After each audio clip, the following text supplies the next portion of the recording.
At the moment, no. But again, welcome to tonight's North-Northeast Community Development Initiative Oversight Committee meeting. It's meeting number 21, and we are glad you're here. I think the sound we're hearing is the... nice jazz. Yeah. Yes. It's for those who will call in through the phone line at some point. So it's that hold music until someone comes in. But again, welcome. I think everybody's had a chance to grab a bite to eat. We've got a good agenda tonight, and as other members join us, then we will continue in our work. You know who I am. I'm Dr. Holt, and I facilitate our work tonight. I'm going to ask our Oversight Committee to take a look at the meeting minutes right after we do our roll call. So those who are here with us, please identify yourself. Kimberly Moreland, Project Manager, Prosper Portland. Gwen Thompson. Maurice Rami. Alicia Posey. Shonisha Smith. Thank you very much. And if you'll take a look at your meeting minutes, and I will hand it over to our co-chair, Gwen.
This service is provided by free conference call.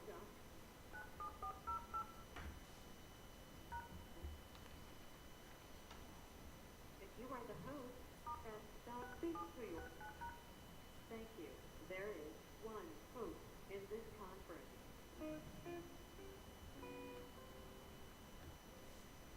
Just another minute. Okay. Would anyone like to make a motion to approve the minutes? Sure. Whoever took the note, the section that talks about the research that was conducted similar for the Neighborhood Prosperity Network and the Soul District, was that a part of the presentation or a part of added information after the fact? That was added when Mr. Washington came up and he was speaking, and I asked him a couple of questions. He was saying that that they did the same type of study for their program. He was saying that other studies like this have already been done. He was emphasizing that he credits this committee for the work that it did in securing that kind of data, but those types of studies have been done in the past, and he was... I just want to clarify. He wasn't specifically saying BPS. Okay. Right. The note read as if BPS is saying we've done this thing and that's done before. To me, that's how it reads. Okay. I don't know if that's a clarification. All I'll write it in as a clarification though.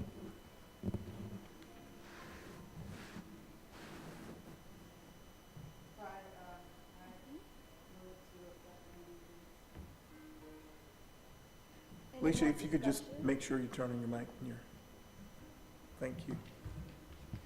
Any more discussion on the minutes?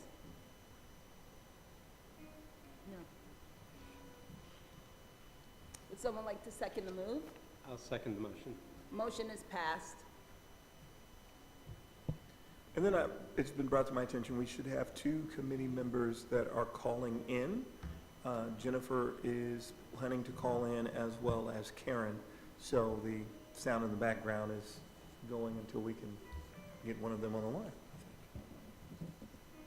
line. Now to the co-chair's report out.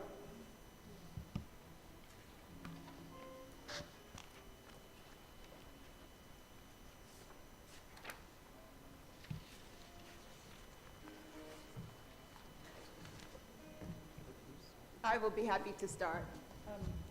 The co-chairs spent, I would estimate, the last 3 weeks or so familiarizing ourselves with just what our tasks are as co-chairs, absolutely delving into the North and Northeast Action Plan so that we're really familiar with what the goals, the intentions, and the responsibility of this committee is. I would simply like to emphasize that the goal of this committee as an oversight committee is to focus on making recommendations as well as being aware of, and someone's on the line. Yes. Hello, can you hear us? And is this Dorsey? This is Karen. Oh, Karen, I'm sorry. Oh, Hi, good. Karen. I can hear you. Can anyone else hear Karen? Who turned the mic on?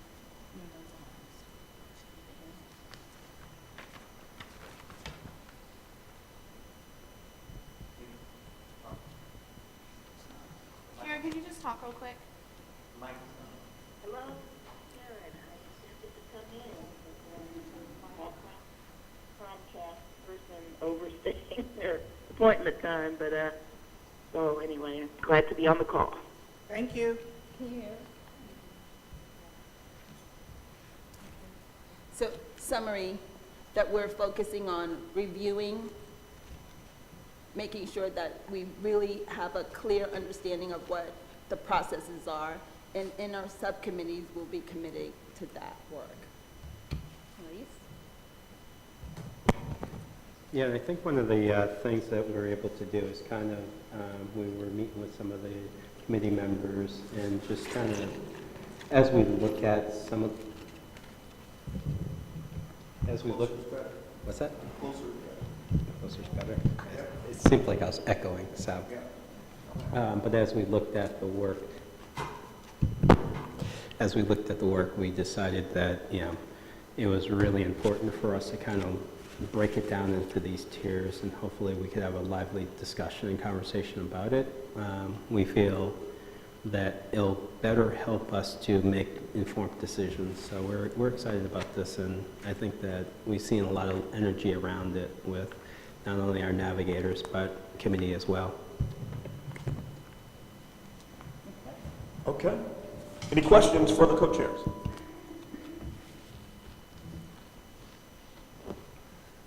All right, we will keep moving. We've got a guest tonight. Okay, wait, I'm sorry, I do have. Okay, all right. Alicia.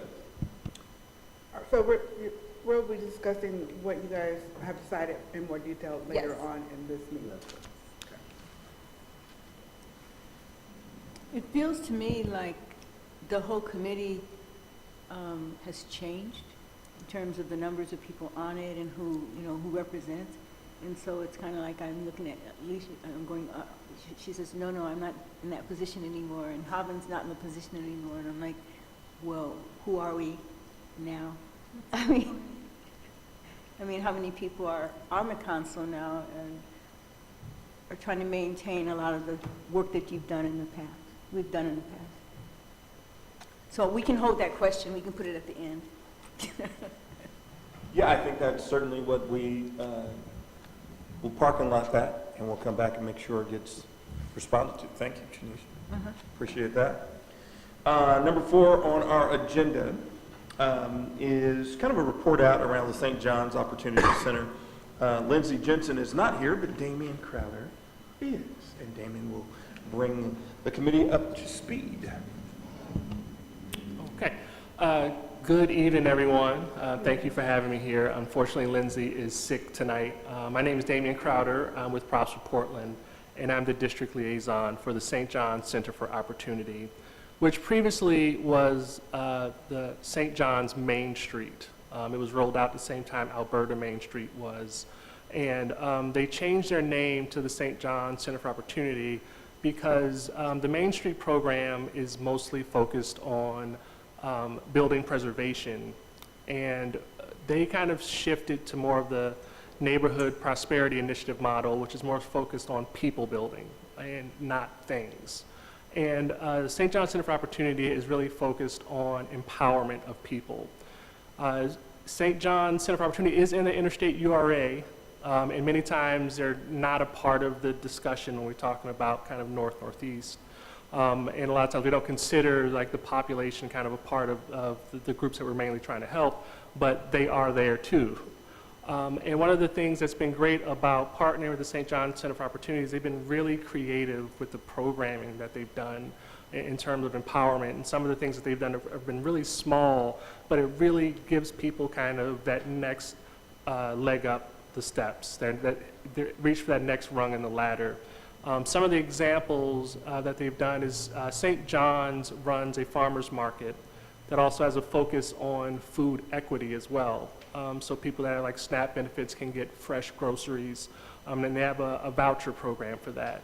A lot of times when I think of farmers market, I'm thinking of, you know, lattes and things and people carrying dogs around. That's my personal thought.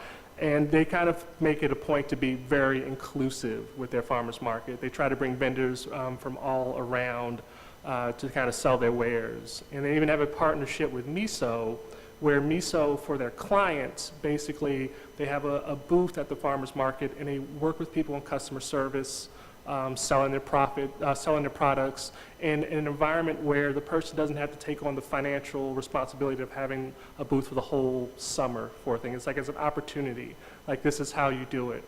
St. John's has also, in terms of creative programming, they did a pop-up shop this past winter that was curated by a man of color. It's an artist, and they had a focus on artists selling their products and their wares. And those are the kind of things where if there's an opportunity that comes up, they would try to kind of help people, you know, get a step up.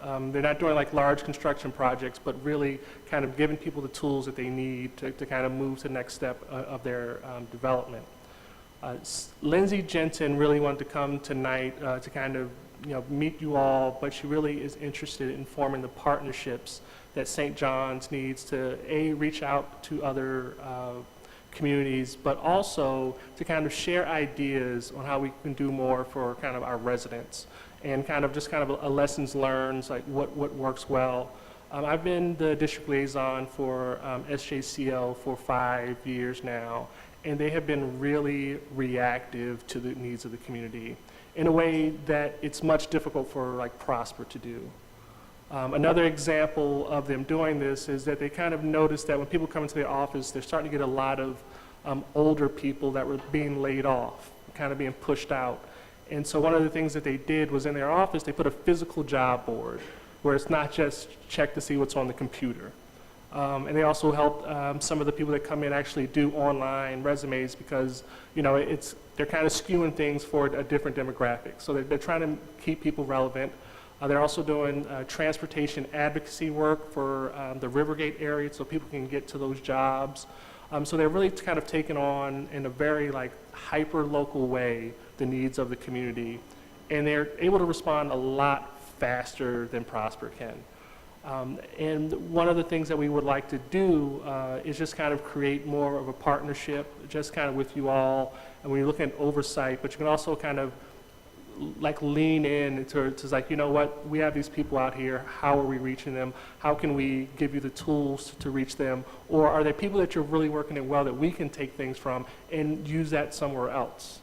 One of the things that I've kind of learned with working with SJCO, how important relationships are. I mean, there's one thing to have pretty pictures and brochures, but if you really want to engage with people that are in many ways disenfranchised from the system, you have to get to know them. You have to let them know that they matter, and for what their needs are, that it matters to you.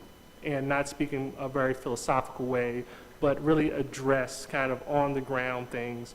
And that's the kind of work that SJCO does, and they do it really well. I wish he could have been here, but I definitely did not want to miss the opportunity to kind of speak with you all and just give you kind of a chance to kind of get a sense of the work that they do out in St. John's. I am like really proud of kind of working with that group, and just they're really great with collaboration. And that's something as a city, you know, Portland actually does better than most cities, but we can actually do it better than we are currently doing. The service area is up there if you can kind of get a sense of kind of the places that they're serving. I know Lindsay has designs for expansion of what their service area is in the areas that they work in. I'll let her kind of speak that over, because I'm quite sure you're going to have questions that I know I cannot answer right now. Damon, while you have that up there, if I could ask the question, can you kind of identify what those streets are, or do you know them? And that map, honestly, unfortunately, is so small. I can't see a lot of it. SJCO is 8250 North Lombard. That's their address.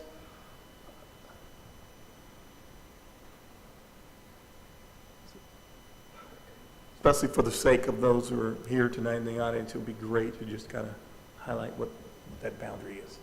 Okay. There's a red outline around the boundary on what they service. Is there anything in particular you want me to point out? Okay, yeah, it's in a red line on the PowerPoint slide that's up, and that's what their service area is. And I will have to definitely point out that the service area is different than their investment area. SJCO does have a small amount of TIF funds that they use for storefront improvement. Small amount, and that is pretty much only along Lombard. It's not that area, but the communities that they serve in terms of workforce navigation with people finding jobs, all of their programming, that's the geography that they serve right up there. Are there any questions for me? Yes, Leisha.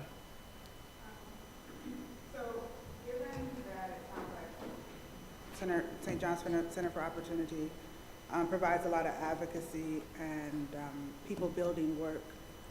Do you or Lindsay have an idea how these TIF dollars will help support their goals and missions, given that it really can only be spent on construction or building of things and less on advocacy and capacity building of people? Yes, so they receive a very small amount of TIF funding, so like that's not the focus of how they do their work. They receive a lot of funding outside of Prosper Portland, which is the basis of a lot of what they do. So how does Lindsay see this committee, or the work that this committee is trying to oversee in the action plan, as supportive to her goals or the community's goals in St. John's, given that our plan is based on about 5 areas that are mostly construction? Damian, can you expand on the storefront program? Because they do have a storefront. Yes, they do have a storefront program, but it's really small. I mean, they probably assist, I looked at this today. So far for this year, they work with 17 property owners, but I would think the total is less than probably one of your PIP grants. Can we maybe collaborate to maybe expand their storefront? Yes. So that's the way she would be looking for our support or collaboration, is through storefront improvements. That's one way, and one of the things that, because we talked about, when we speak about kind of commercial affordability, she really would like to get a space for makers to kind of sell their products. That's one of the things that she would really think would help a lot of people out. They can't afford their own space, they don't have enough products, but to kind of have commercial space available for people, and the TIF dollars can go for the build out for a space like that. Thank you. You're welcome. I have a question. So just a little bit of background. A part of the onboarding. Hi, Jennifer. Hey guys, I'm just listening to listen on. Can you ask her if she can hear us okay? Can you hear the rest of the room, okay? Yes, I can. Great. Okay. So a part of onboarding, our process was to have Maurice and I meet with Lindsay, and I think that meeting went for almost a couple of hours. It was very informative. Something that I took away from the meeting was this concept of having supportive bankers, or having relationships with bankers, having businesses have access to banks, to not just the funds, but the relationships and the knowledge of bankers. Can you speak to that a little bit? Well, a little bit. One of the things that is unfortunate with a lot of people of color, because they don't have those relationships, the benefit of the doubt is not there. It's many times is the bank is looking how to say no as opposed to how can we say yes. And one of the things that, Lindsay has established some relationships with some bankers in the area that have kind of helped people that may have received a no otherwise. She does really value, and she's really good at building relationships to get, building consensus to get results. And I think that's one of the things that in many ways, not just with like SJCO, but just the world of money, a lot of people of color are just not in places to either make the decisions, and they don't the gray area just doesn't exist.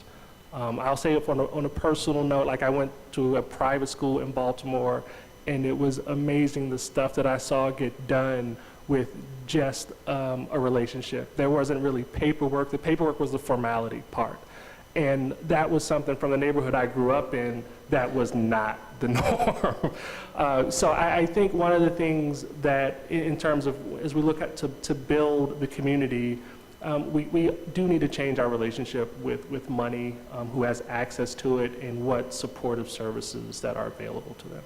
Yeah, and just for the benefit of the committee, it's something that I took notes on, and something that I will be continuing to explore. I think it's really important that we continue to have those conversations about money and about banking relationships. So thank you for that, Damian.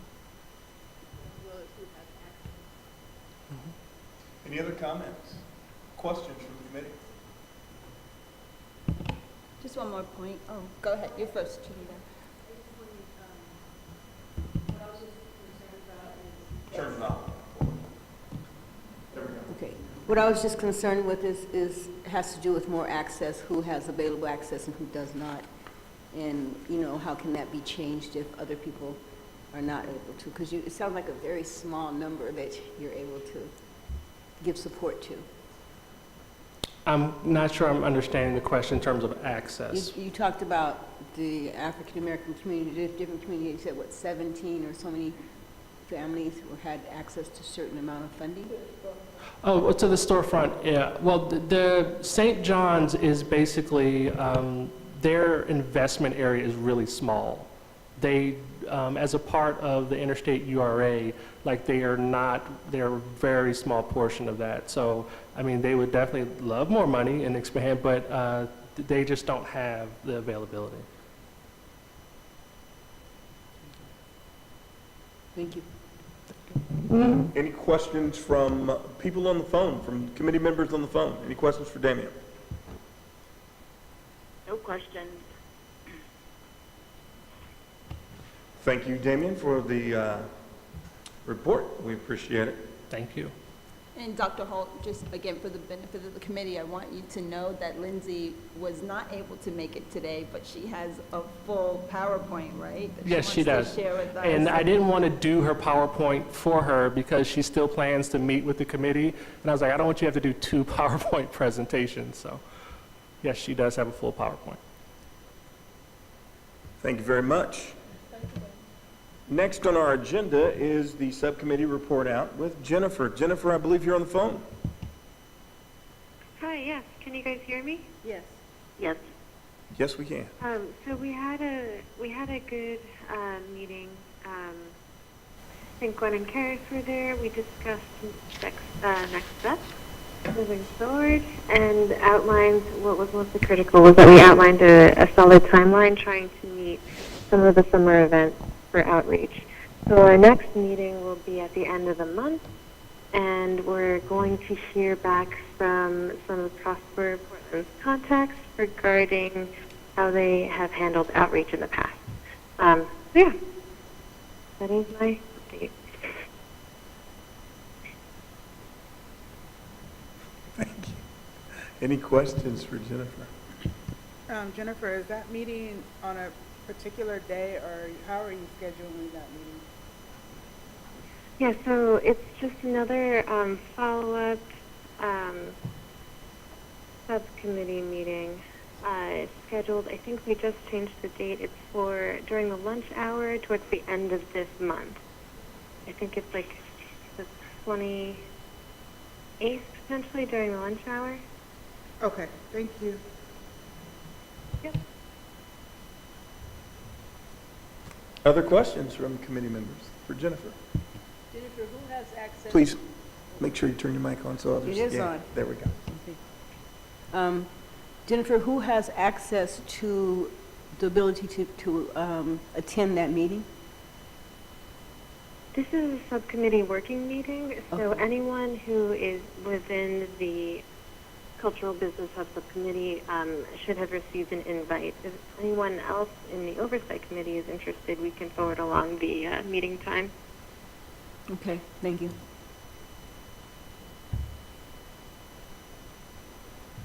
Any other questions from the committee? Well, thank you, Jennifer, for the report out. We appreciate that. We are at item number 6, the new subcommittee structure. And to that, we go to our co-chairs. Do you want to start? I could let you start, and I could add on. You're such a gentleman. So, starting from the beginning, what we did was we looked at the action plan itself and at Maurice's recommendation, and during our work session, all of the committee members that were present had input into making this change so that the subcommittees would be shifted in this new year from what was essentially 8 subcommittees to what is now 5. So that's significant to remember, that we're lessening the number of subcommittees, but we're also matching the subcommittees directly to the 5 goals of the North-Northeast CDI action plan. If you look on the screen, and if anyone needs to move so that they can see this well, please feel free to do so. Just starting with goal number 1, you'll notice that that one is to promote property ownership and redevelopment. The members on that committee. Yvonne, can you go to those others? Can you go to the one page, not the one page? Yeah. The goal summaries are 1 pages. Scroll down just a little bit.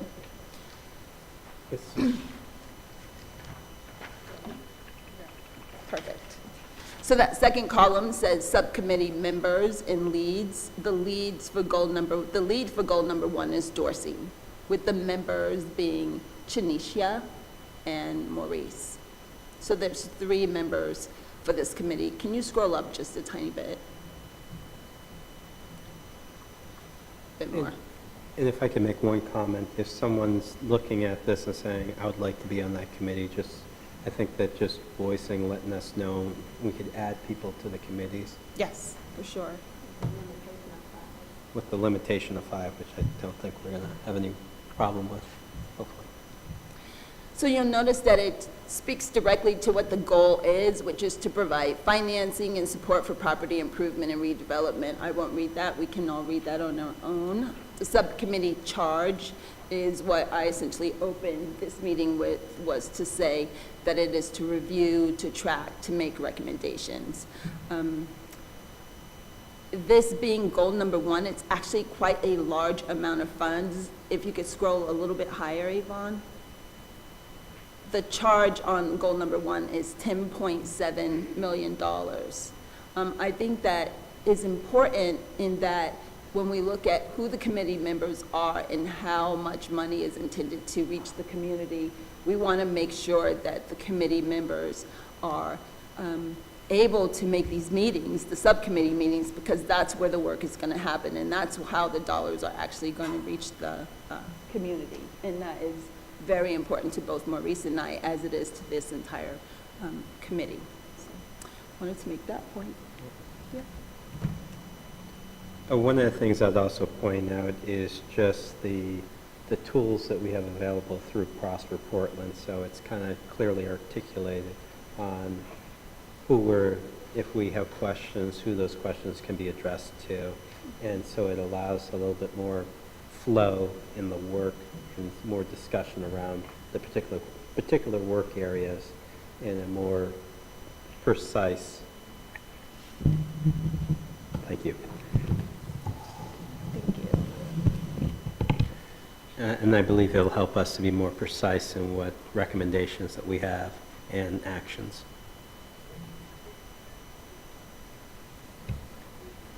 Goal number 2.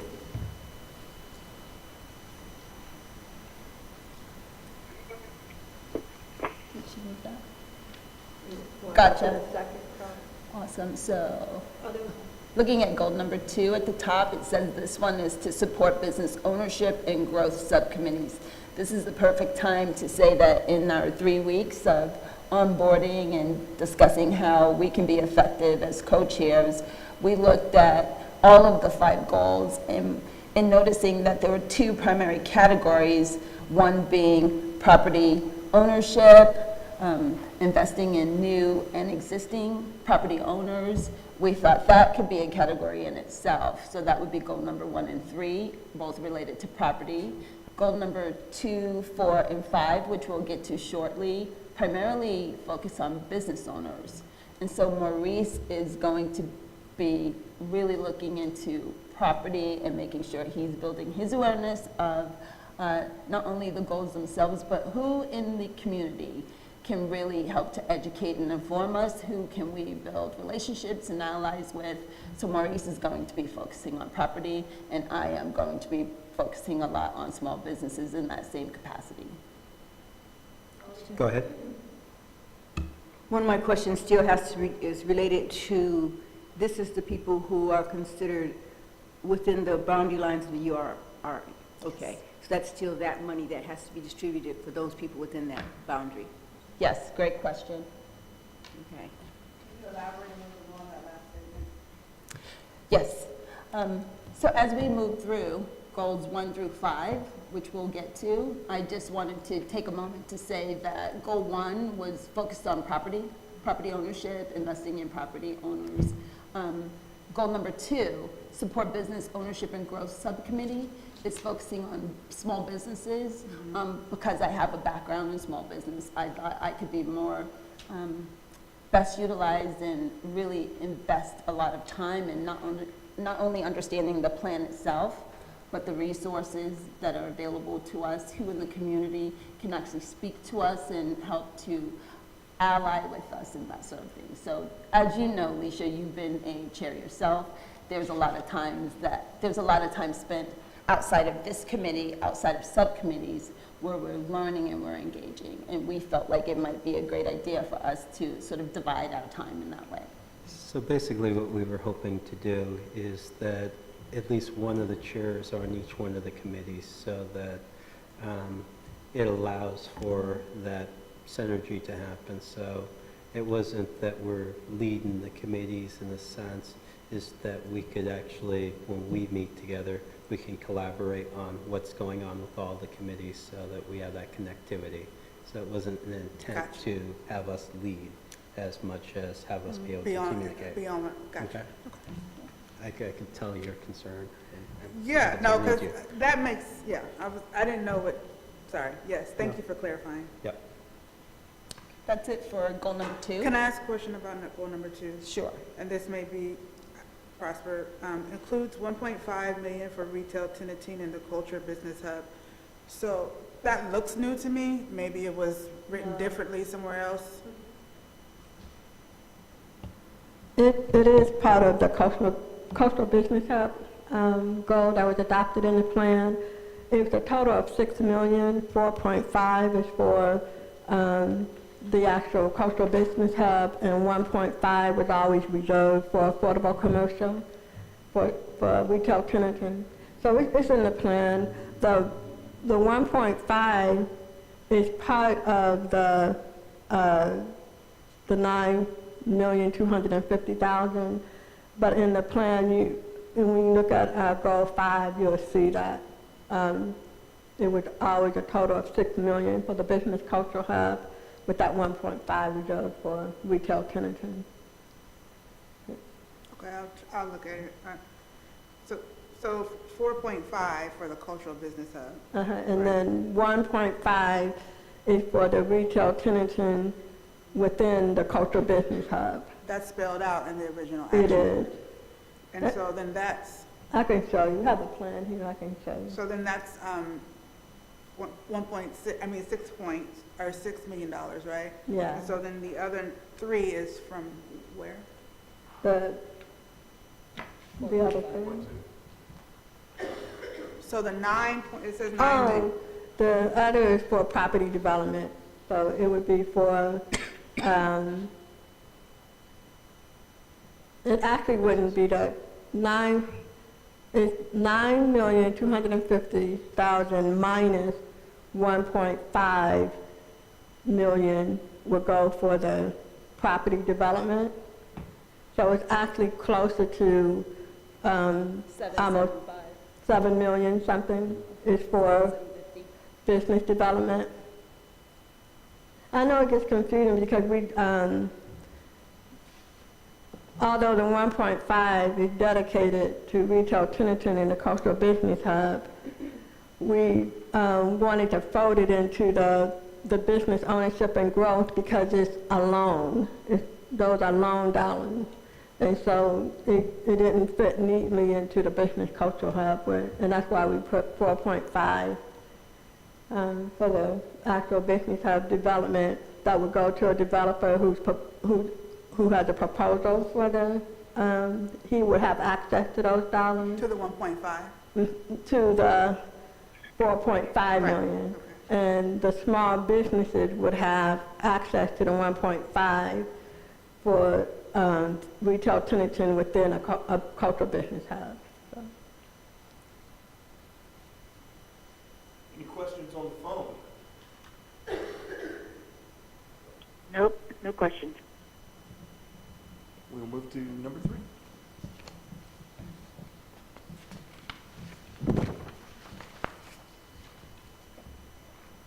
Goal number 3 is invest in new and existing homeowners. This one is $5 million. If you scroll down a little, I can identify the subcommittee members on this one. So subcommittee members for goal number 3, we've got at the lead, Ms. Smith, and the members are Dorsey and Maurice. If you scroll just a tiny bit up,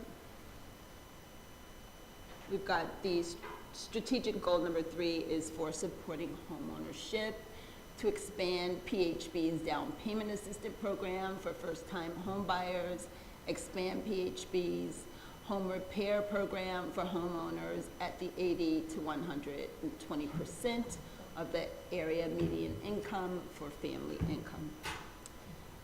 Just a quick comment, I feel like under Alicia's guidance as a chair in just the past year, some work and some progress has been made in this area. I'm not going to speak to it, but I know that we have collaborated with the Portland Housing Bureau on this, and maybe somebody else would like to, who's been here a little bit longer, in saying that we made the commitment to provide the funding from what was the CDI funding to Portland Housing Bureau. So just for the sake of reflecting on how that started and where it is now, I believe, maybe Dr. Holt, you might want to speak to that the funding has been given to Portland Housing Bureau, correct? Yeah. Leisha, did you want to go first? Did you want to talk about that? No, no, I will save my comments. Okay. Feel free. I will just speak from the perspective of the chair of the Oversight Committee for Northeast Housing Strategies. So there were dollars committed to address accessory dwelling units, ADUs. The program that was presented to us, we didn't think was robust or reflective of two things. One is creating wealth creation for the people most impacted, which is the focus, part of the focus of the Northeast Oversight Committee. The structure was so restrictive that it did not benefit the majority of people who could have benefited. So it wasn't a resistance or a desire to not see ADUs happen, but the way the program was structured would not be beneficial. And I'll be specific as to what that was. The program, the presentation was that the accessory dwelling unit would have to be in a basement. So it would have to be a home with a basement, and that basement would have to have an outside access. And so there was no other unit to be able to be built on property, or it couldn't be the conversion of a garage, or et cetera, et cetera. So it limited who could, number one, benefit from it, and then secondly, the parameters were so, again, restrictive. What we said was, at this point, it doesn't make sense to push this forward, go back, cook it some more, and then come back and present it to us. So that's where it was left with the Oversight Committee to be reviewed again, and it has not been presented to us again. So are you saying that that's just on the back burner? It has not necessarily been part of, that may not be accessible to have an accessory dwelling unit unless you had that basement area and stuff? But not everybody's going to have access. That's still on the back burner. Well, and it was that, and then we were also concerned about the other ramifications. We're talking about educating people around becoming business owners. So if you were now going to have this ADU, you have to become a business owner, which means also being a landlord and a host of other things. And we were saying there are just too many elements associated with the program that hadn't been thought through that were concerning for us. We're asking, which in this case would have been mostly older families or older African Americans, people of color, asking them to take this kind of work on without some technical assistance wasn't going to be fair or beneficial. If we're trying to, what are we trying to do? We're trying to mitigate further gentrification and displacement, or are we trying to create wealth, or a combination of both? And so it just wasn't thoroughly developed for us as the Oversight Committee. I hope that is enough information. Any questions about that? How many dwelling units were you planning on supplying with that 1.8? I think that the intent was kind of the approach around $100,000 per unit. So 18? As far as I remember, I don't have that number right offhand, Well, Maurice, honestly. well, if it was $100,000 and it's 1.8 million, I'm saying I think it was 100, but I don't recall. 1.8 million was allocated after investment. 1.8 million was allocated after investment. And when we adopted the plan, we really didn't have a number outcome because we didn't really know how much it would cost. So if it was 100,000, then you have roughly like 18 units. But if it was 80,000, you have a little bit more. But we, at the time, we didn't really know how much it would cost. Yep, and so let's say it's somewhere between 18 to 25 units. Have you guys did an assessment to see if those are actually available? Because the previous report that we just did shows that there's 2,000 homeowners within that URA that are African American, and you're trying to deliver on 18 to 25. I'm not necessarily saying that that's a good allocation of funds. But as far as what has been presented here, as far as our charge, that was the charge that we were given. And so I recognize that, yes, you could potentially be trying to train people to be landlords. Have we done any assessments to see whether or not there was an appetite for people to do that, because if we had like a few hundred people that said, yes, I have a basement, yes, I want to do this, then we have more applicants than we actually do have funds, so we could actually implement.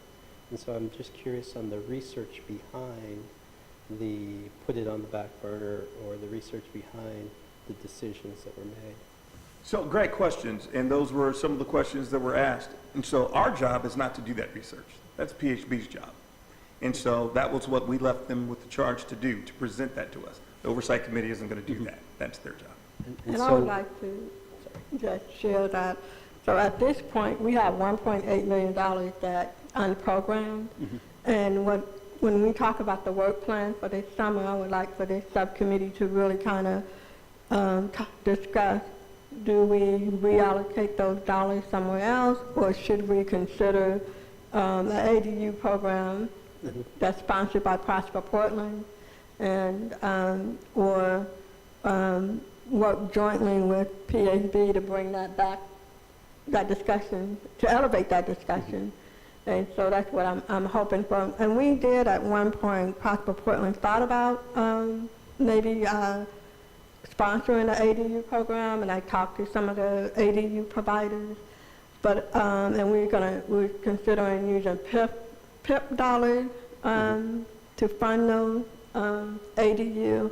I actually went out with an ADU provider and talked to one of the African American homeowners who happened to have a perfect lot for ADU, and she fit the profile of senior citizen who could use the fixed income, and it was just a wonderful fix for her. So there is an appetite, but I think we just need to make an official, a decision about whether the PHB is going to move forward, and all those dollars free to either put back into the $32 million or have a Prosper Portland sponsored program with maybe with a sponsor, we could have a partner or a provider that we would, implement the program for Prosper Portland. Okay. And I just have two technical questions. So PHB is going to get back to you on what they're doing with the ADU program. Is there a timeline, a date set that they're going to come back and report back to your committee? I would have to check. I don't know offhand. I really don't. If we can get that information, and if it could be shared with this committee, one of the things that I feel like, especially with the ADU program, is there's been a lot of conversation throughout this about, is it staying, is it going?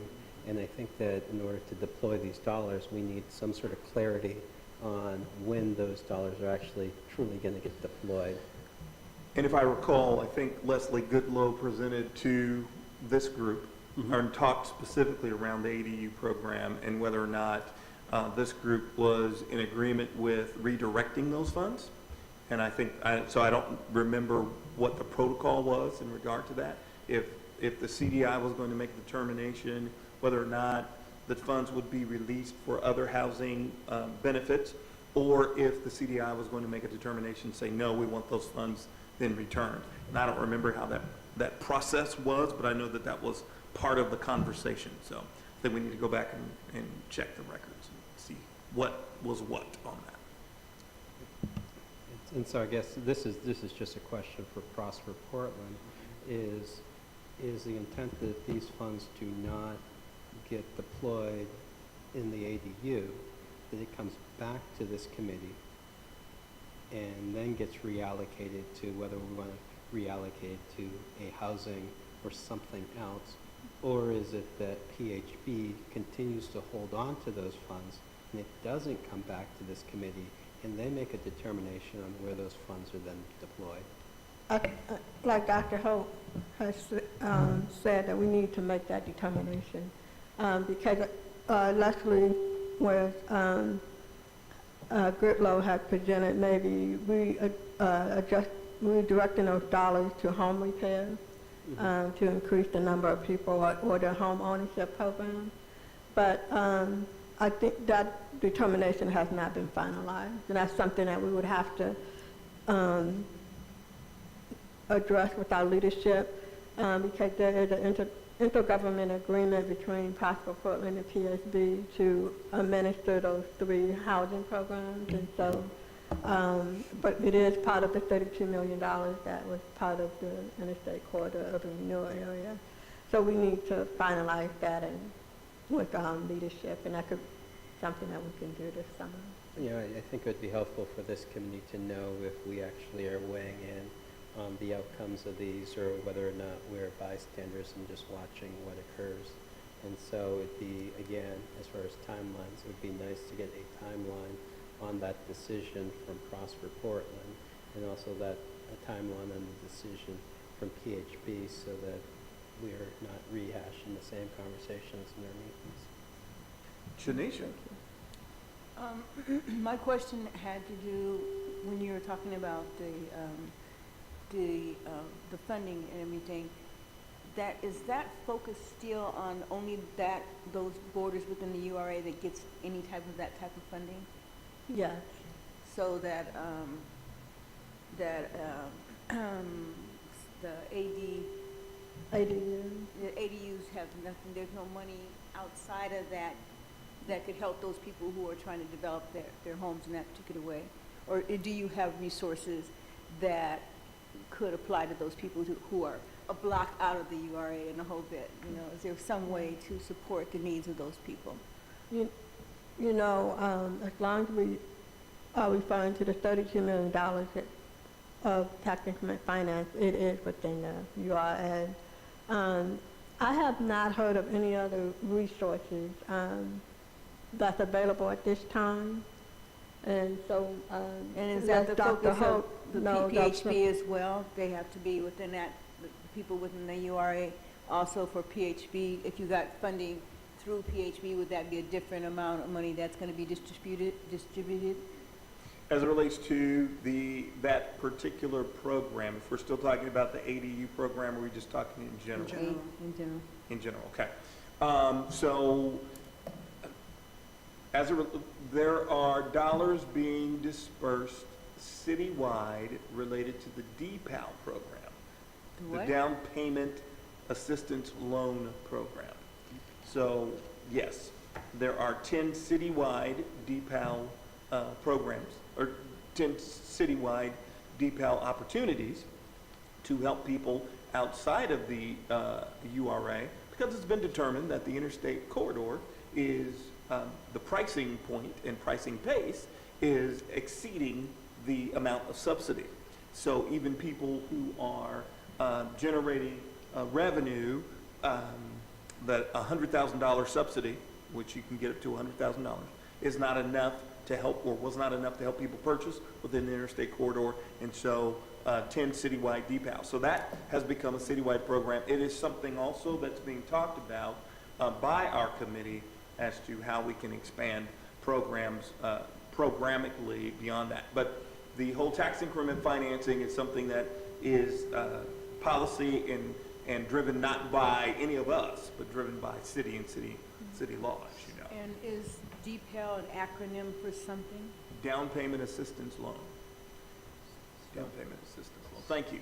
And I just wanted to comment, Janicia, that I do understand your frustration, and I do believe that there needs to be assistance for those outside of the URA, because it doesn't seem fair that only a certain group of homeowners within the URA are able to access these dollars. And so I do hope to move forward in trying to find other resources for you. I talked to several different people, and at one time they did have a general revenue fund for home repairs, but those dollars went so fast.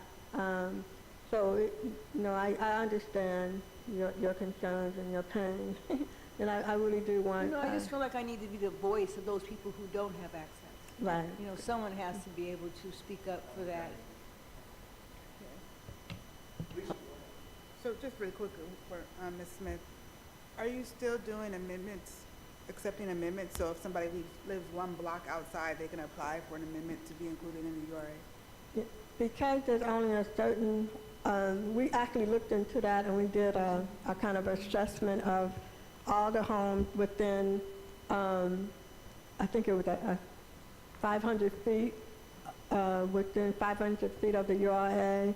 And there were so many homes that we just didn't have enough land to accommodate everyone. So it When you becomes say very... everyone, do you mean African Americans or do you mean literally everyone?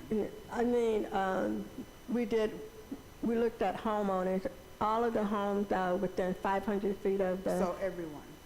Yeah, so yes, it was everyone. We didn't do like a racial, an assessment So of... if a black person came and said, I want to apply for an amendment, I live 500 feet outside of the URA, can Prosper Portland make that exception to make an amendment so that their home could be included in the URA?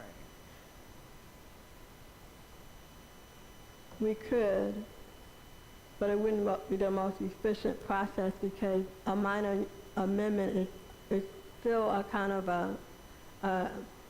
it's a very complicated process. It requires blight finding. It's an expensive process.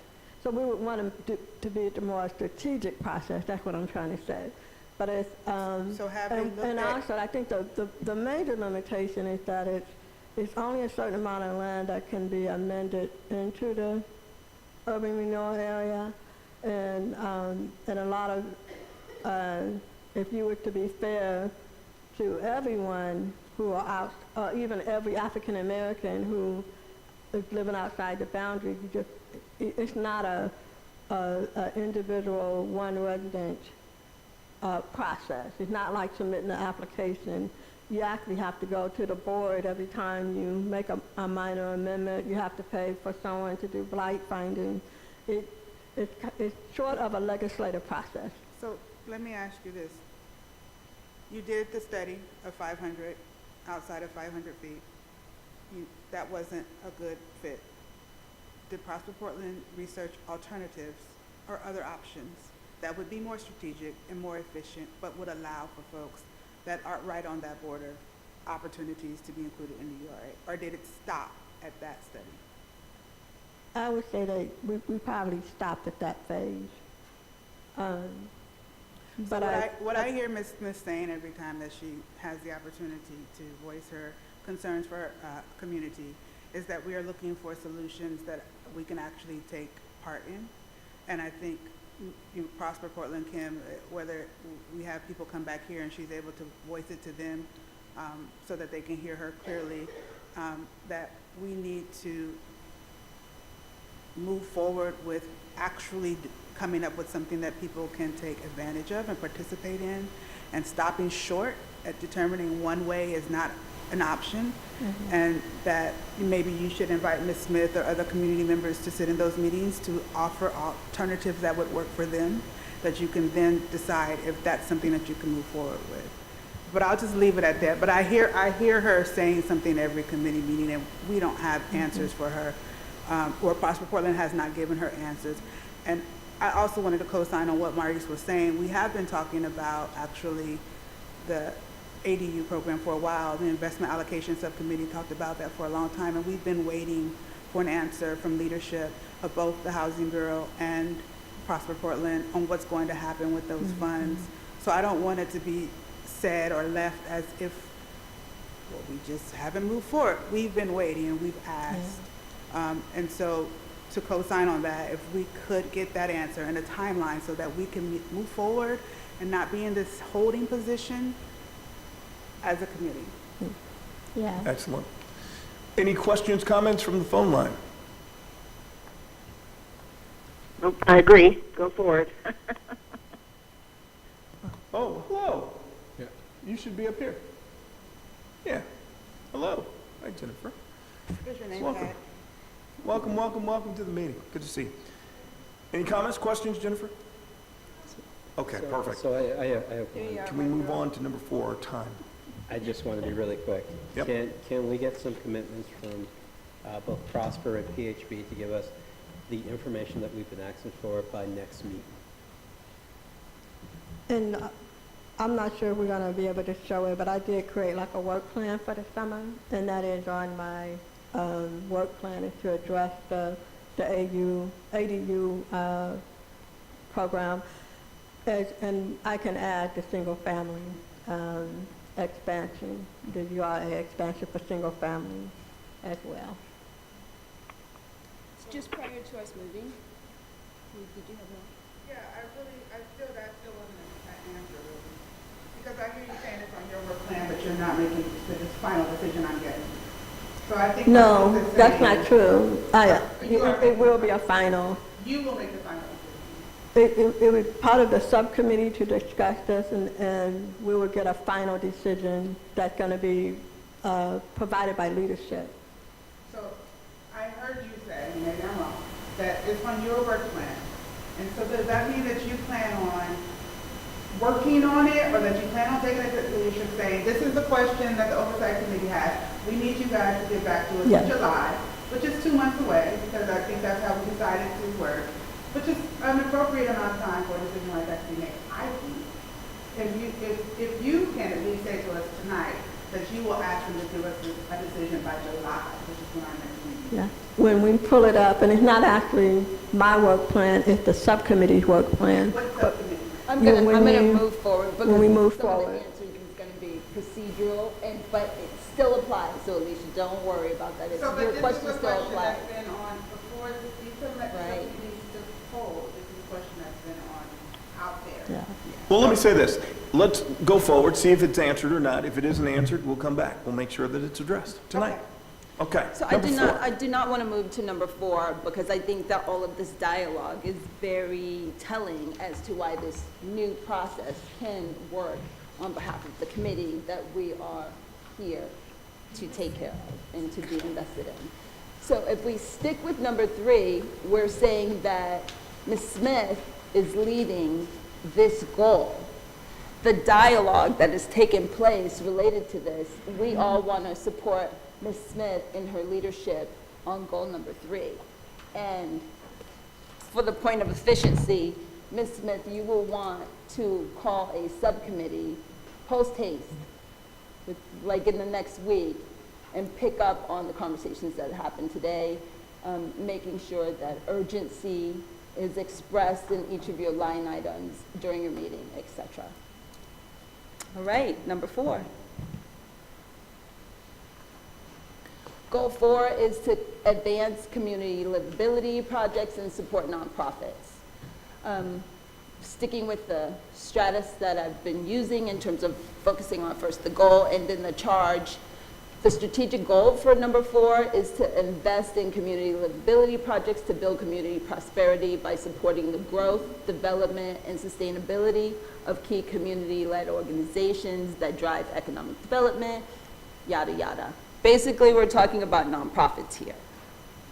And what's significant to me on this one pager is that the total allocation is $2.5 million. The total awarded through March of 2019 is essentially 2.1. So if we think about that, almost all of what is proposed has been practically allocated. However, the amount committed drops down to $1 million. The amount dispersed drops down to $300,000. So we want to think about that as to how much money is actually going out of the door, who is the money targeted for, who has received the commitments, what is holding up getting the money sent out. So whoever is in charge of goal number 4, which we're going to scroll down just a little bit to say who is leading this goal number 4, Yvonne, if you can. The subcommittee lead on that one is no one. However, we have 3 members. We have Jennifer on this goal number 4 committee, subcommittee, Karis, and myself. So we are still looking for a lead for this committee. Okay. Scroll up a little bit and we will talk a tiny bit about the charge. So again, the charge is to review, to track, to make recommendations for any necessary adjustments to ensure that African Americans and other nonprofit organizations serving African Americans and people of color can access, can utilize the tax and increment funds, incremental funds. And this money is coming from the same bucket. It's all URA TIF dollars. It is. Everything within this charge is URA. All of the $32 million that are allocated is URA. We just have to develop a new bucket, right? Jennifer? What is can you explain what total amount committed indicates? Click to the next page. And if everyone can take a minute to read those, that's a great question. What's the difference between committed and the other ones we have? Okay, so applicants coming with an amount in mind, and then once upon review, the city. I just want to make sure I got this right. So applicants come in with like a requested amount, and then the committee reviews the applications and approves a certain amount. So does it become committed once it's approved for a certain dollar amount? No, it becomes awarded. Okay. It becomes committed when there's an actual letter of agreement between Prosper Portland and the nonprofit organization. Okay, so then the disparity between awarded and committed right now, it's just a contracting holdup, or you just need to? It's pretty much, yeah. Okay, cool. That is an excellent question. Any other questions about goal number 4? Any comments about goal number 4? I think one comment that was made during the subcommittee meeting was that there's an overwhelming amount of faith-based organizations that are on that nebulous in-between line of, being able to access the funds and being able the achievability of certain things. That I would just recommend as being one of the line items that potentially this subcommittee could address.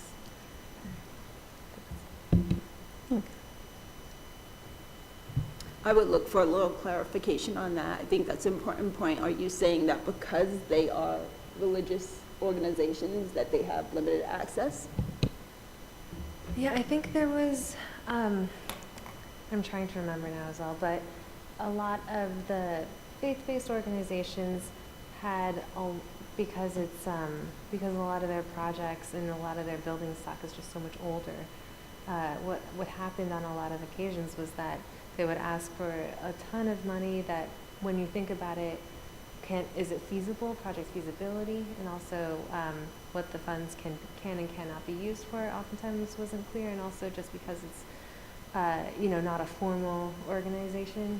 I think applications were written to a certain level, but I think there could be, but I understand the need, and the service that they provide for the community is great. I think there could be like a potential focus group or outreach for faith-based organizations on like what is attainable, what isn't attainable, just to help them. Because unfortunately, I think there were a lot that didn't quite make the mark that really should have. Yeah, I agree. And we find that there are a lot of faith-based organizations who own property and are in need of physical improvements. And because they have such a community-facing, public servant mission, that we do get a lot of requests. And I think it would be great to kind of fold them into some of the initiatives that's happening at Prosper Portland right now, because they're all stepping into the role sometimes of developers so. Perfect. Any other comments?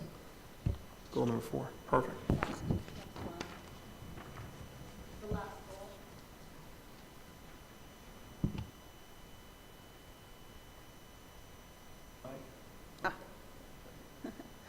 To catalyze the cultural business hub.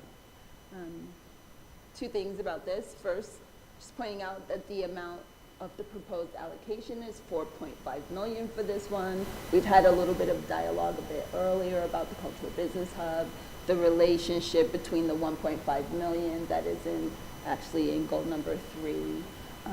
We also had the subcommittee report out from Jennifer that we did meet. Was it last week? I think it was last week that we met.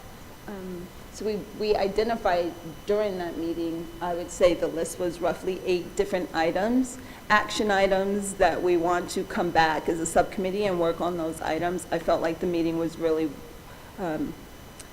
tough. So we asked hard questions.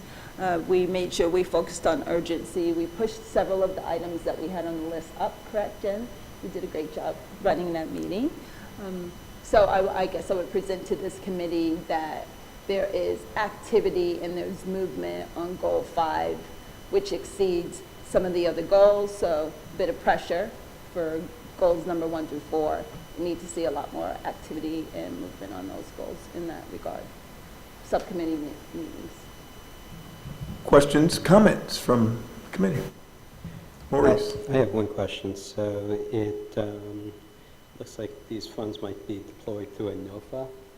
And my question is, has Prosper provided samples of NOFAs to the committee in order to be able to best put the information that the committee wants to see within that NOFA?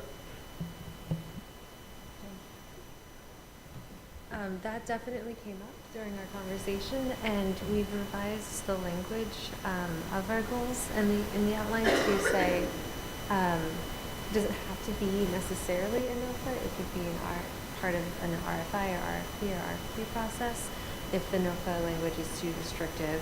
I don't think we're ready at this point to make that determination, but it is a line item to have a sample of an RFI or a sample of a NOFA and a sample of a community agreement or benefit agreement or a community public benefit agreement. Yeah, so those are definitely asks that we will be tracking.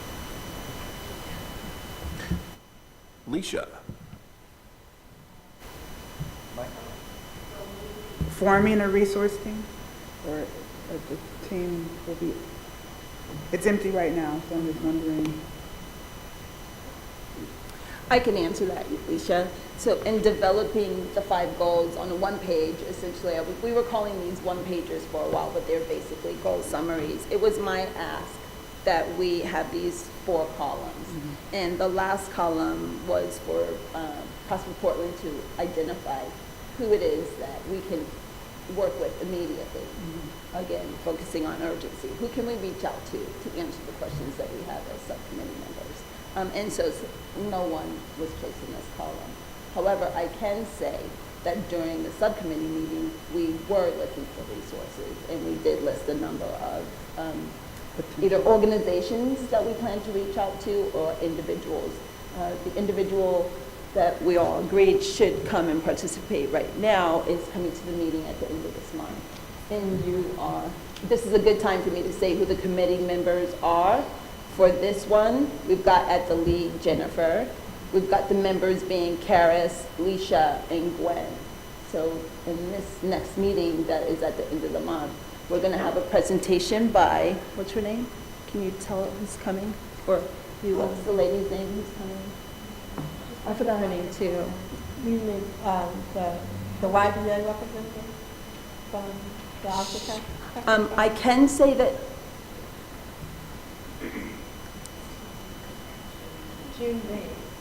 okay, good. Thank you. I apologize. I've got a lot on my mind, so I couldn't remember her first name. I've never met her. Thank you. Oh, well, if June's going to be there, I'll be there. Okay. Wonderful. So we're really looking forward to expanding our understanding about what's possible and how quickly we can make things happen on behalf of the community. Excellent. Any other comment, question related to this particular item? Jennifer, you had your card up at one point. I think it was covered? Okay, perfect. Wonderful. All right. Let me just call our attention to something real quickly. If you, like me, you're watching your time. Hold on one second. line. Are we moving on, or are we still talking about this? No, we're still talking about if there are any other comments. Absolutely. Oh, I thought you just meant this one right here. I have No. an overall comment. Oh, yeah, sure. So the subcommittee charge, did Prosper Portland write these? So do we have an opportunity as committees to respond to those? And then with that charge need to be voted in by the whole committee? So Or is this just information? I think on the next line item on our agenda, the project charter alignment to subcommittee restructuring, so Kimberly was going to spend some time talking about that, and then at the, I think that addresses your question, Alicia. Does that make sense? Yeah. Okay, so our next agenda item actually addresses that. Forward thinking, as always. Very good, very good. So the point of reference that I was going to make is we are at just a few minutes before 8, and I know that we're very committed to being timely. However, we started about 30 minutes late. So if we can be a little flexible, if the committee is open to it, to stay a few more minutes beyond our normal time to finish up what we need to finish up. That's my request or ask to the committee, that you be okay with not ending at 8 o'clock since we didn't start till 6:30. I might have to leave earlier. I have to go pick up my daughter from an event. So at De La Salle. I'm fine for staying a little later. Okay, wonderful, good. Well, Maurice can go until 10, so we're hanging out until the sun goes down. We're going to work through what we need. Roll up your sleeves, go get a drink, and we will keep it pushing. All right, next item on the agenda, in all sincerity, number 7, the product charter alignment to the subcommittee restructuring. You guys have a sheet of paper that has sections of our project charter, and it's page number 5. And it has section 6, removal of chair and co-chair, and that's the first section. But I want to turn your attention to section 8 of the subcommittee. And as I read through the subcommittee section, there is nothing in that language that prohibited the structuring of a subcommittee. If you look at that last sentence that says subcommittee responsibilities may include but are not limited to, as you read through those items A through C, it's very broad, so it doesn't limit you from changing the structure of the subcommittee. And I want to go back to Lisa's question about the subcommittee charge. Those were statements that was based on the action plan and the language that's provided in the action plan. And I tried to create language that would provide you with some, guidance about what is the actual task of this subcommittee. And all of those statements was based on the action plan. I hope that, any questions? Please, Mike. We will still have a chance to review and make edits. Oh, sure. Mm-hmm. It's-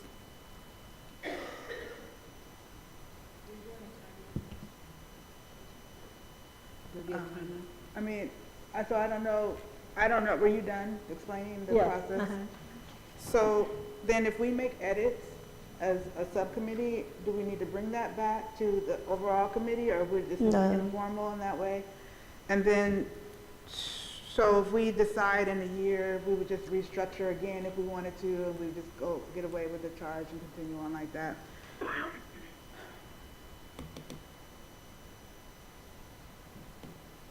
Yes.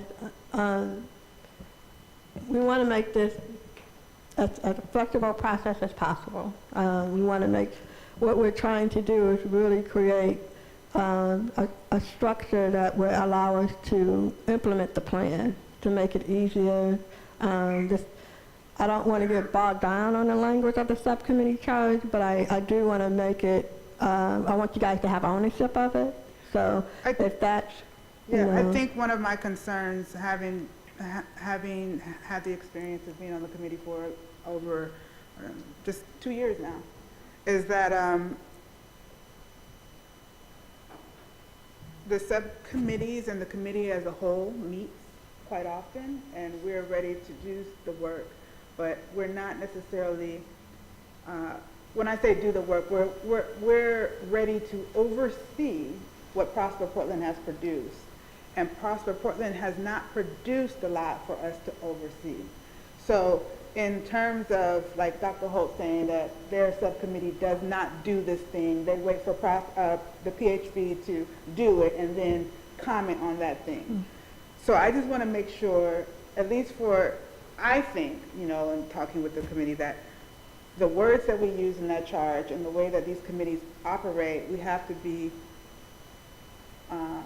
less, I don't want to, this is going to sound weird, but less eager to say we're doing the work and more eager to say we're holding Prosper Portland accountable to providing us with the information we need to oversee and make decisions, if that makes sense a little bit. So I don't want it to be so broad and we're sitting here and we're trying to come up with plans and we're trying to do this, and when I think that's what Prosper Portland staff is, that's their expertise, that's what they're getting paid to do, and that we are overseeing and making recommendations to that. So that's kind of where I'm a little apprehensive about the language, and I'm glad to see that there's a resource team and that we have clearly identified the people, the Prosper Portland staff that will be responsible, but I just want them to take their roles, what they do at Prosper Portland, and come to us and say, hey, we created this thing, please take a look at it, give us feedback, let us know what you think. Not us going to them saying, so what's happening, you know? Yeah, and I think, you know, in the spirit of community driven, you know, we wanted to make sure that you guys had a, you know, input and feedback, and I think this, honestly, I think this organization, this committee has kind of evolved into that kind of collaborative, you know, process, but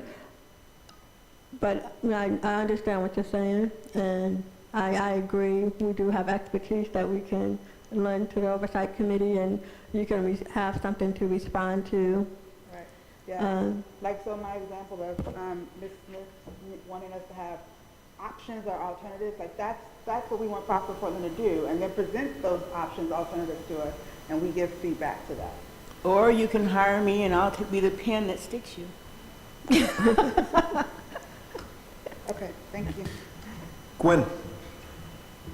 So in the spirit of candor and not to be mean to anyone, I have to say I've had some tough conversations around this issue.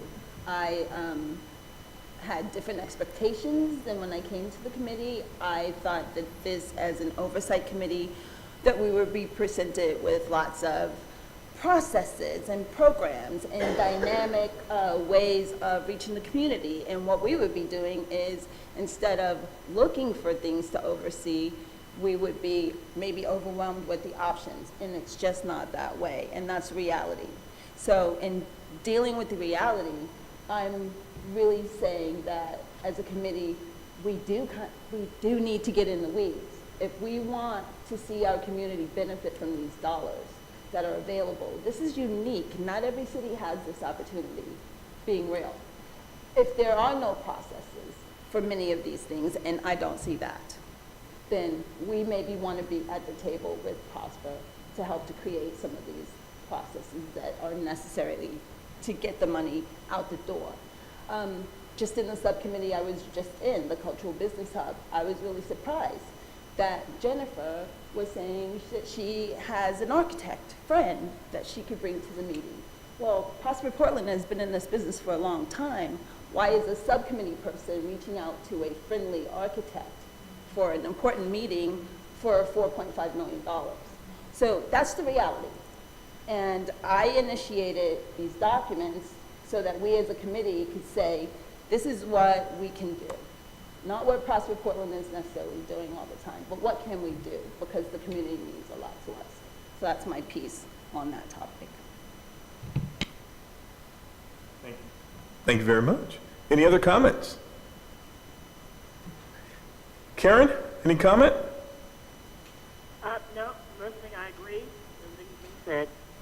Excellent. Good work. Are we ready to move to number 8? On our agenda, that is. Public comment opportunity. We only have one card, and that's June. Hi, June. I'll keep this brief. So hi everyone, again, my name is June Reyes and I work at Prosper Portland, specifically on the Broadway Corridor project. And about 10 months ago, Myra, who's the Director of Social Equity Policy and Communications, and I came to your committee and presented on the project. And so I'm back here because I want to share a milestone that we just hit earlier today at our board meeting. We selected the preferred concept called play, and I think I was able to get one to everyone at the end of your handouts. And I wanted to come back to share not only the milestone, but also mention some of the three things that I heard around 10 months ago and sort of where it's being codified in our process. And so the first was meeting and exceeding our certification goals, and specifically for African Americans in this community. You know, what does it look like to have an African American people on the development team? So we had talked about how we chose continuum partners, and so there was a lot of interest around how do we do that. And the third one was how do we have some alignment between North and Northeast businesses, and for example, when they would like, if they would like to have the opportunity to scale downtown. So those three sort of comments, those are in what we're going to be having as our community engagement report, which is going to be coming out with our 4th open house. And those are sort of the basis for Prosper Portland coming up with our community benefit priorities as we go into negotiations at the end of the summer. So I wanted to share back that piece. And the second is that I'm coming specifically today because the sort of planning for this project is coming to a close. And so we have a public meeting on June 4th that I would like to invite you all to come to. We're going to be talking more about this preferred concept. Some of the things that we were thinking about when we chose it was, you know, how is even the parcelization of the different blocks and the offerings, how does that lend to even smaller developers? So to the comment around local development teams being able to participate, and what do retail spaces look like, and how do we keep ongoing conversations, you know, coming, because, you know, retail might not come for another 10 or 15 years, but what are the ways to continue to sort of bring you all through that process with us? And so we will be having that meeting on June 4th. If you can't make it to the meeting, which will be at the EcoTrust building in Northwest, right across the post office site, we will also be at My People's Market, which will be on June 1st on the post office site. So you can also come and look on the site and kind of reimagine what that might look and feel like. You know, part of the intention of having My People's Market there is to reimagine this place as a place that's a racially and culturally inclusive district, and one where entrepreneurs of color are elevated and highlighted and are present in this space. And so that's one way to sort of start living that identity that we want to see. And so if y'all can't make it to that, we will also have an online open house. So all the information, all the activities that we would have at the open house would be available there. And we will also have a pop-up on the east side for folks who can't make it. We're thinking around the Cully neighborhood. So if you have any questions, please feel free to reach out. This handout that I put together around what is kind of happening next, I'll also send that over to Yvonne so that you all have it. And I'm pretty sure most of you all got an email today as well, inviting you to the open house. So I encourage you all to come, and thanks so much for your effort today. I know it's a big commitment to come and be part of these type of committees. So yeah, thank you. EcoTrust building in Northwest. Thanks, June. We appreciate it. We have one other. Trina Whitman of Bridge Housing. Good evening. As Dr. Holt said, I'm Trina Whitman. I'm with Bridge Housing. If you aren't aware of Bridge Housing, we're a nonprofit affordable housing developer. And I wanted to just introduce myself and let you all know that we have an affordable housing project that's about 5 weeks into construction, about 6 blocks from here. We're on North Williams, halfway between Russell and Broadway. This is a preference policy project. So from inception, we really, our hope and intention has been that it will serve largely the African American community.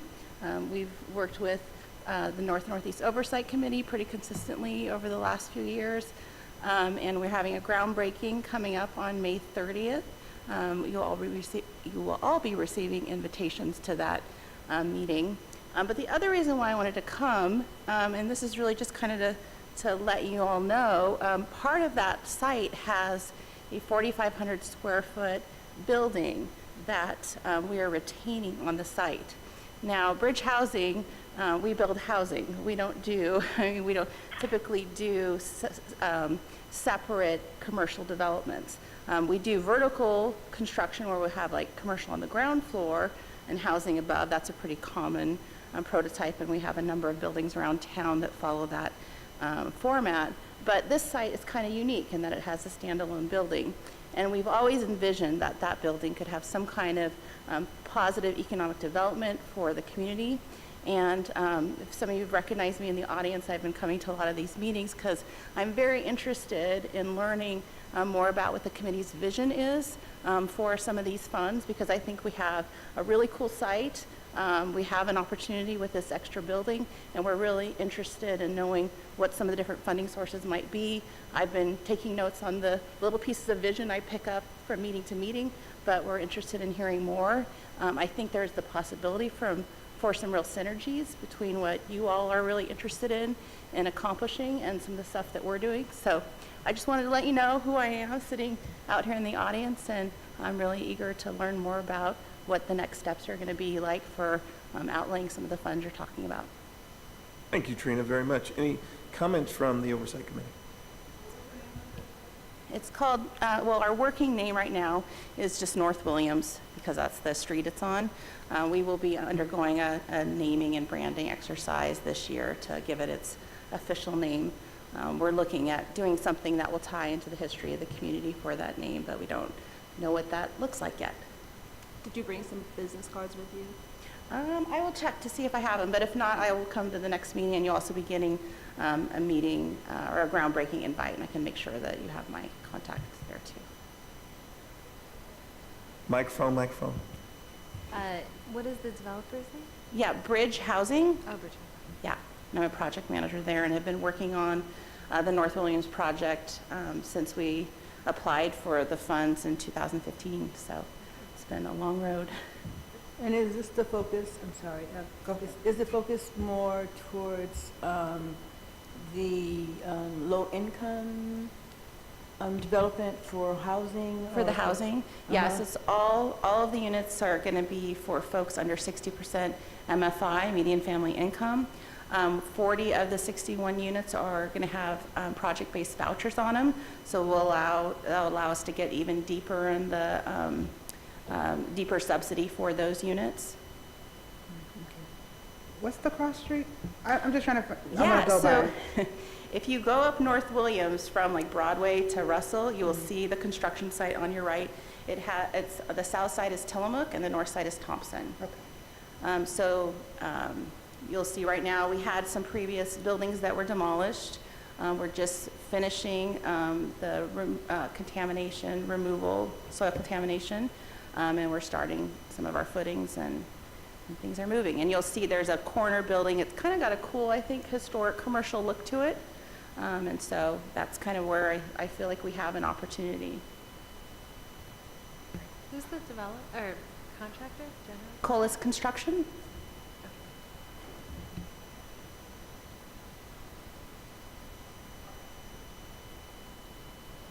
Any other questions? COLAS. Any other questions from the committee? Thank you. Thank you, Trina. All right, Gwen.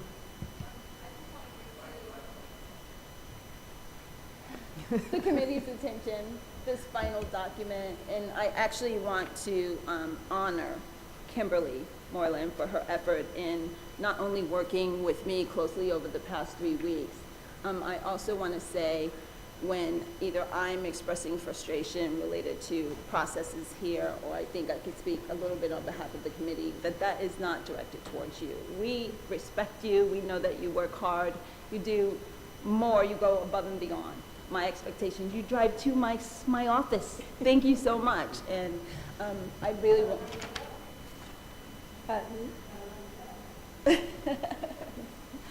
So Kim created this document on our behalf. I would hope that we could just take a couple of minutes and look at this.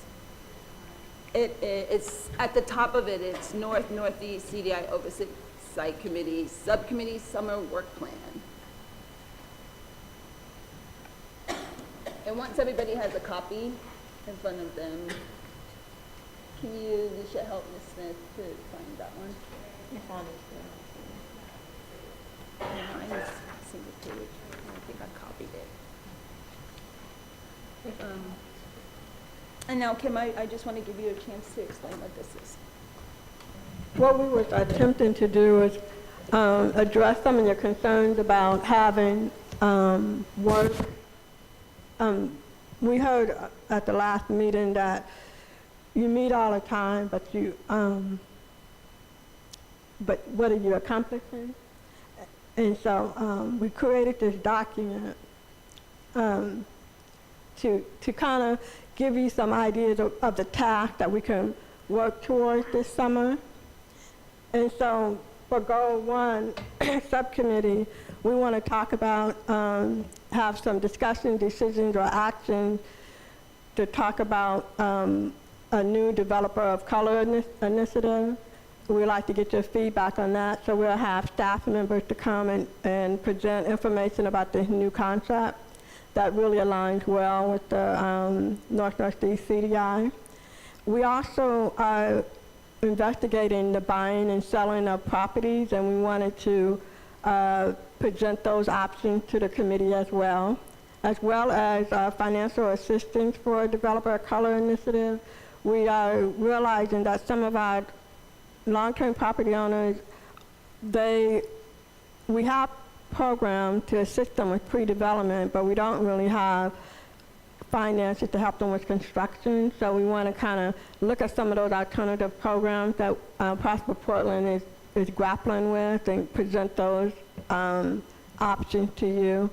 And for Goal 2, similar, these are the discussions and actions that we want to take to take on this summer and address. We just recently hired our affordable commercial space program manager, and so now she's going to be working closely with our project managers.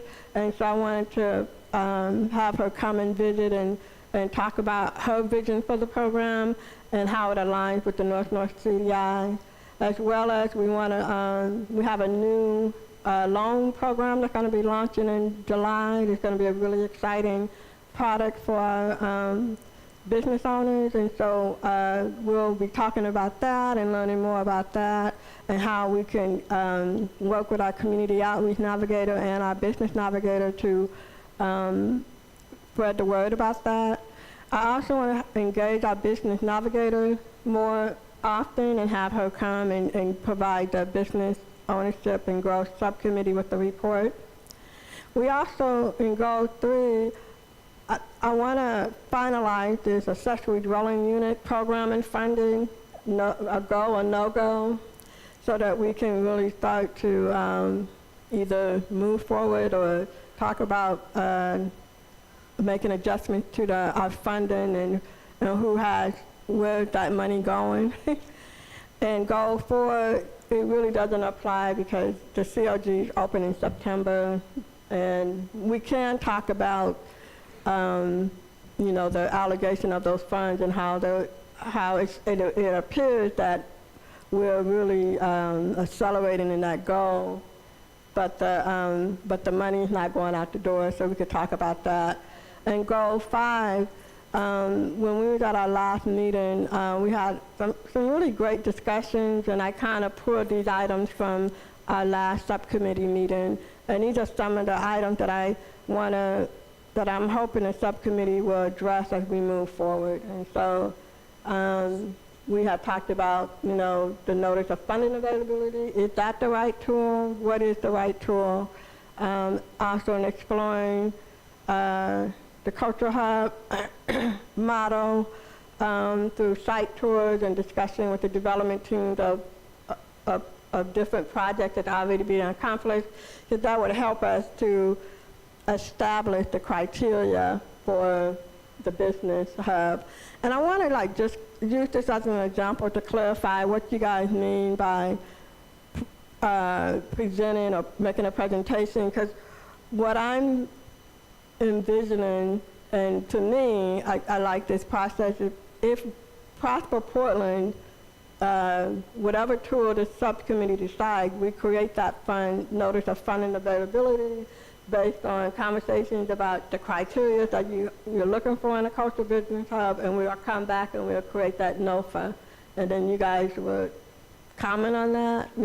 I mean, I think we need some more clarification about what you guys mean by presentation, because I think sometimes you guys are comparing us to the housing committee where they have, specific sites. We have concepts, theory, programs.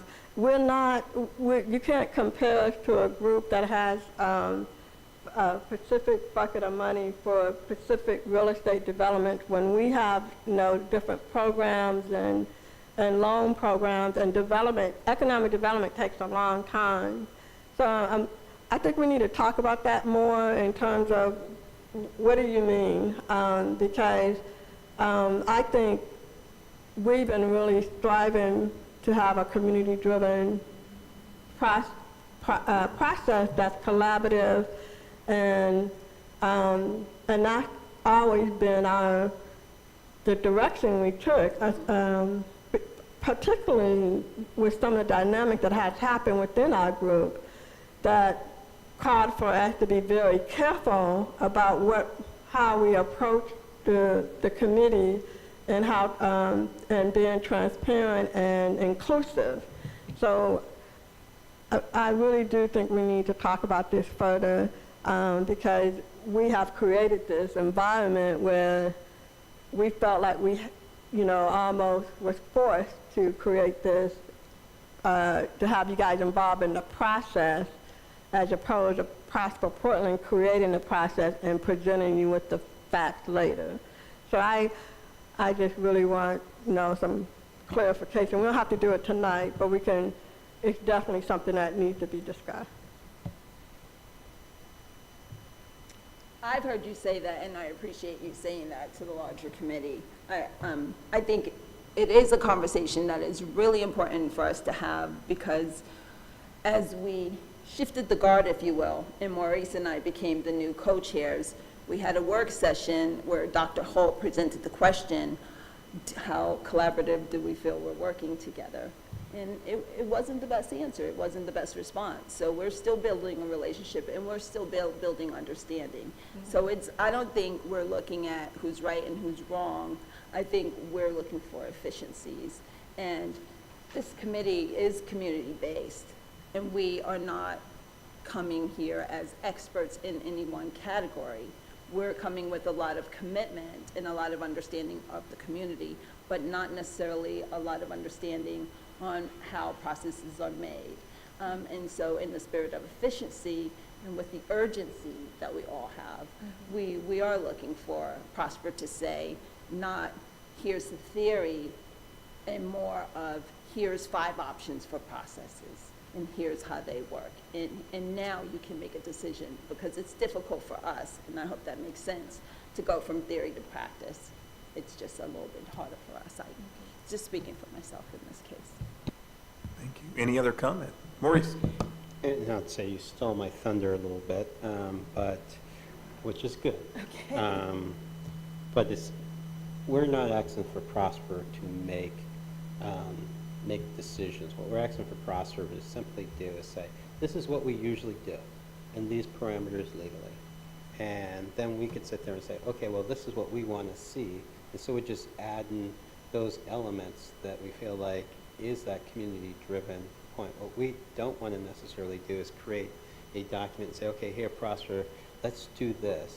And then you bring it to legal and say, we can't do any of that. And we just wasted a lot of time. And so the thought process between whether it's providing examples of stuff is just to give us the framework so that way we can actually start to work on what the outcomes and what the whole picture should look like. And so I think that that's, in a sense, what we're asking for as a committee, or at least that's what I'm asking for. Any other comments from committee members? Excellent. So let's circle back to what Leisha raised in regard to the ADU. Let's make sure we land that part of the plane. Does that, when you look at the summer work plan, did that give answer to your question, Leisha?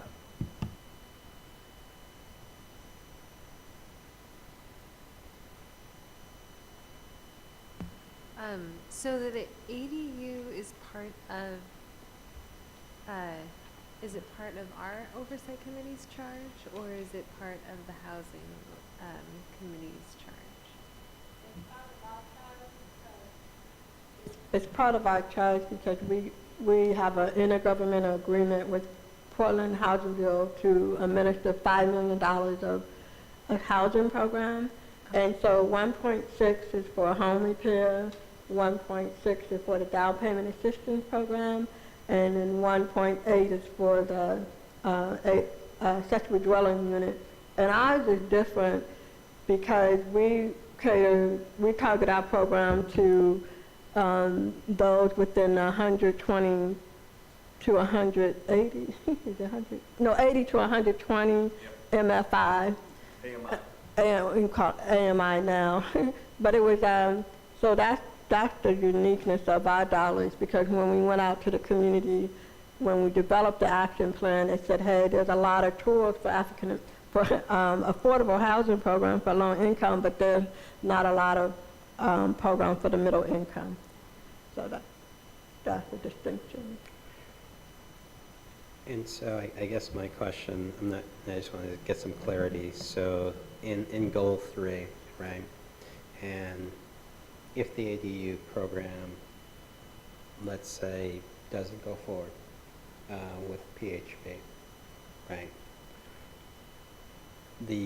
that subcommittee, if I'm understanding, or just if it's no, it's no, that subcommittee then says, okay, those funds now become available for any other one of these goals that we have. So is the subcommittee making that determination on, is that what I'm hearing or not? If, and I need to get this clarified by leadership, that if those dollars stay within Prosper Portland, yes. You know, if, like you had said earlier, if those dollars go back to the housing bureau, then they could be the one to decide where those dollars go.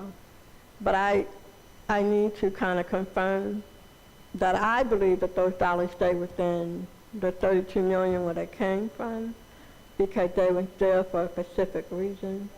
So we can have a choice. If my assumption is correct, we would have the choice to either, you know, we could put it in the DPAL program or the home repair, or we could, you know, they can be allocated towards our other goals. And so, and I think that's where the original questioning comes. So basically, is it something that's going to another program within PHB? So if, in other words, this subcommittee comes up with the recommendation that, A, these dollars are taking a long time to deploy, right? I'm just hypothetically.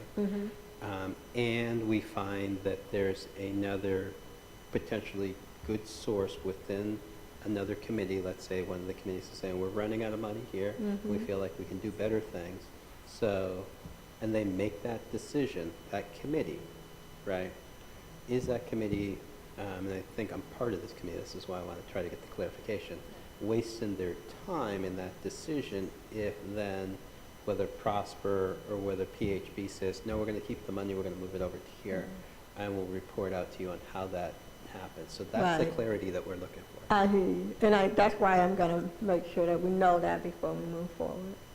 Can we get the answer to that ahead of subcommittee meetings so that we know that? I'll try. Okay, thank you. Excellent. Any other question, clarification? Alicia, did this answer what you had raised earlier? Only ever elevating Maurice's question and the big question of if we could answer by our next committee meeting, which is in July. Perfect. Looks like we've addressed that then. Good. Wanted to make sure that we nailed that down. Also, the other parking lot issue, which was addressed actually within the committee that Shanisha is leading. So her question is now within her charge. Wonderful. Any other thing we need to address tonight? Thank you very much for staying over. Oh, Yvonne. Oh, yes. Yes. I wasn't sending us away yet, but I was going to say thanks for staying over. We're planning on, there is a conflict with the July 10th as availability because the project working group is meeting here on the 10th of July, which is the second Wednesday in July. Is there a desire to meet on another date in July? The Thursday, the 10th and the 11th of July are taken at this moment.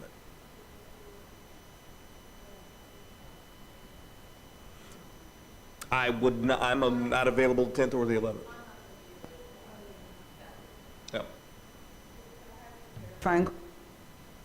So did we only decide to meet every other month, but we did not decide on a day and time? So will we be doing like a doodle poll at the end of each meeting, or will we?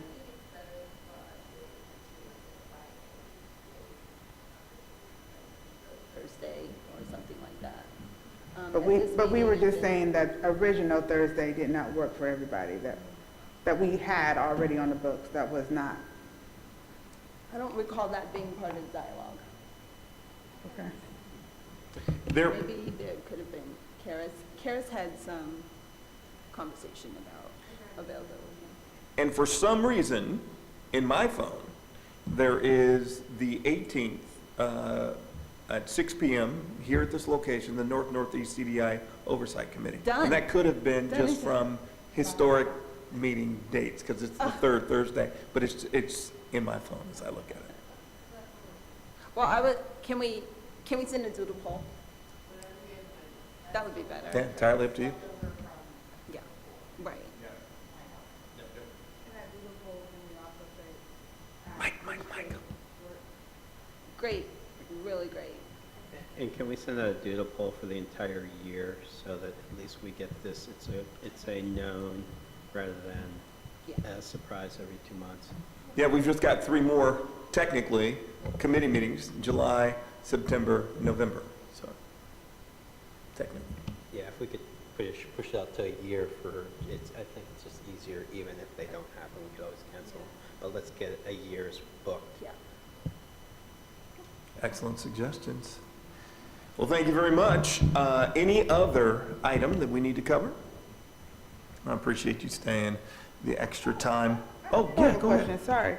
You know, I got the Prosper Portland newsletter, and we weren't listed as an event.